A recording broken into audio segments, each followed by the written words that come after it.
Son trabajadores rurales como los trabajadores urbanos, son generalmente clientelas de los sectores económicos más importantes.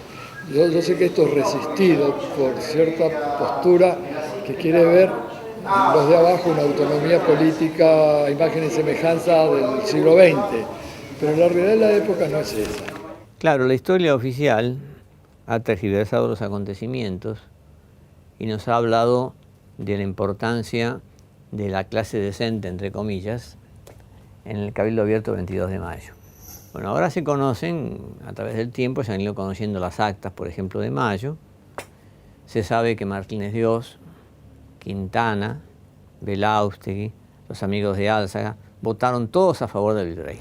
Y lo fundamental es la presión desde la plaza, que se produce a través de los llamados manolos, o chisperos de la revolución, o la legión de los infernales, que son esos hombres de pueblo que en momentos de crisis se transforman, se dan cuenta de que pueden encontrar en su vida un objetivo, que es cambiar las cosas. French recorría las calles repartiendo cartas y cobraba según las cartas que repartía.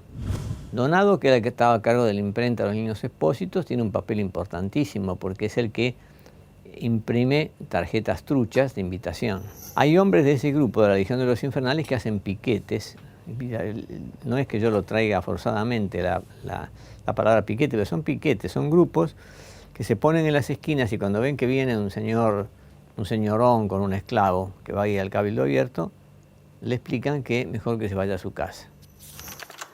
A tal punto que de los más de cerca de 500 invitados participan en el Cabildo Abierto 250 nada más. Y la presión de la plaza es muy importante. Cuando se triunfa el 25 de mayo, French y Beruti votan los dos diciendo por mí y por 600.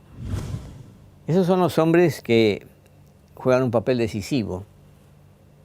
Cuando suben esas escaleras, suben con trabucos y puñales. No es que buscan el consenso, como se dice ahora. Lo que buscan es apretar a los cabildantes y decirle, el virrey se va. Y acá tenemos una junta. Que ellos la designan buscando un equilibrio entre el sector militar de Saavedra, que entra un poco a empujones, como dice Vicente Fidel López, entra un poco a empujones al final, y los hombres que habían tenido un papel importante en toda la conspiración.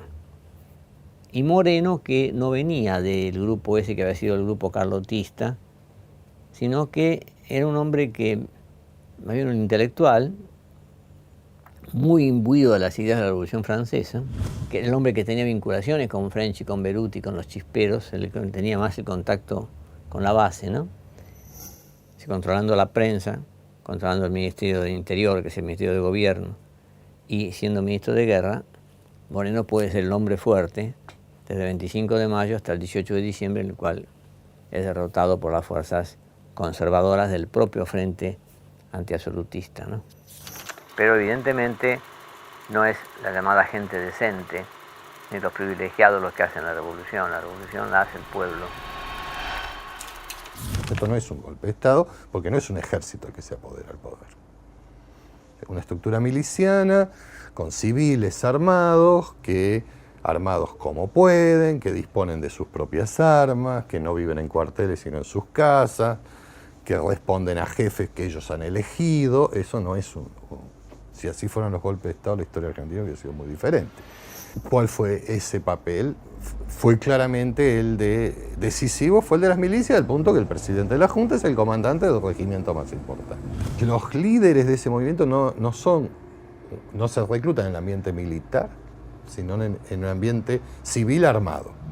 Segundo, los intelectuales. También se ha insistido mucho en esto. Hay claramente intelectuales, para lo que en la época podemos llamar intelectuales. ¿Quiénes son los intelectuales de la época?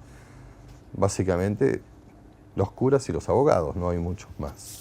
Lo que no creo que haya es en los acontecimientos de mayo de 1810 una alianza de clases, como se ha dicho, o un conflicto de clases, todavía.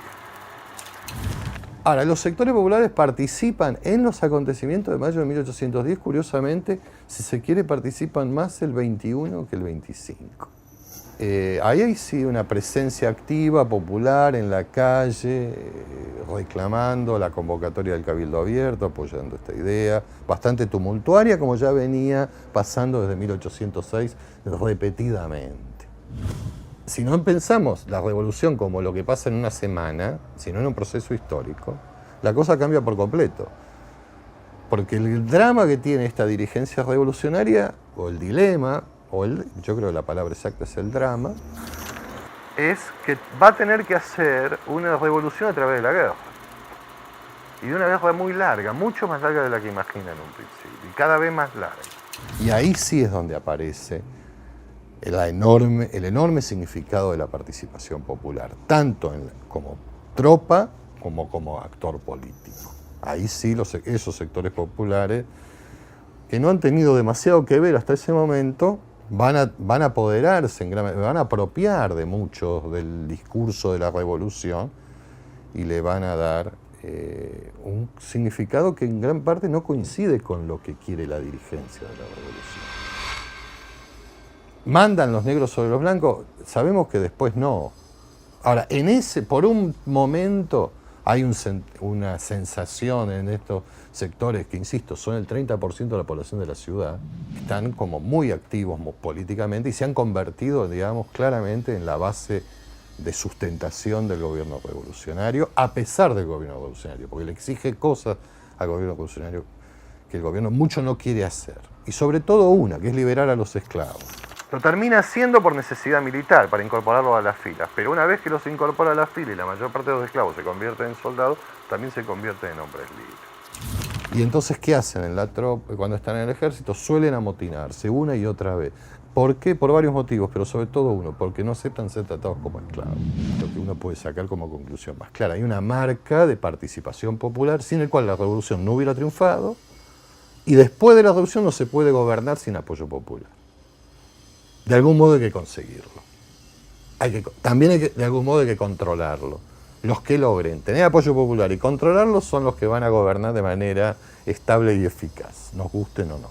Los que no lo logren van a fracasar, y esto es lo que pasa en los años siguientes.